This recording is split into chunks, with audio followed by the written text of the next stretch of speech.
My name is Brian Hayes, and I am the creative director on EA Sports UFC. What has Next Gen opened up for the UFC video games? It has opened up a whole lot. Thinking back to developing the Fight Night games, where we still made very high quality looking characters, like the athletes in those games looked really good. In EA Sports UFC, they look, I don't know, orders of magnitude better. They're like the realism, how lifelike they are.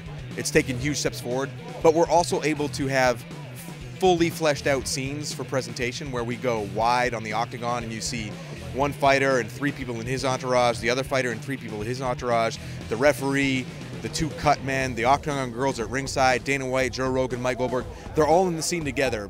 On current gen, when we made games and we tried to strive for that level of character detail, we'd always have to be pulling like everybody but 3 characters out of the scene because that's all we could put on, like render at once.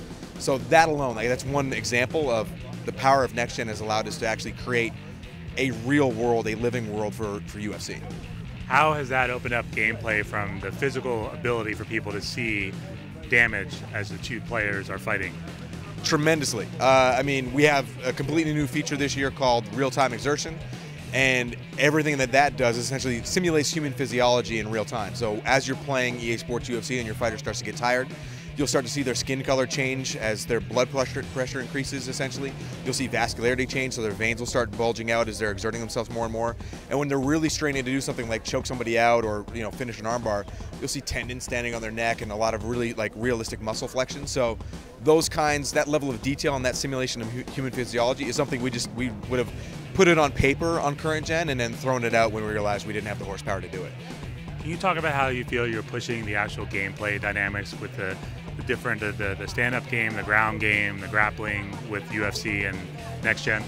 Well, certainly, I mean, one of our big priorities for all the gameplay is to make sure it's as accessible as we can possibly make it. So the stand-up, all the stand-ups performed with, the face buttons, so it's easy to do. It's easy to get into the octagon and start punching and kicking each other in the face. The depth really comes from knowing when and where to throw punches and kicks, right? Time them properly, make sure you're at the right distance, make sure you cover up after your strikes, or when your opponent throws something, parry that shot and counter to do the most damage possible. And then we've really pushed things quite far when it comes to the submission minigame, because ours is completely different and much more strategic than I would say really any submission minigame that's existed in any predecessor to ours.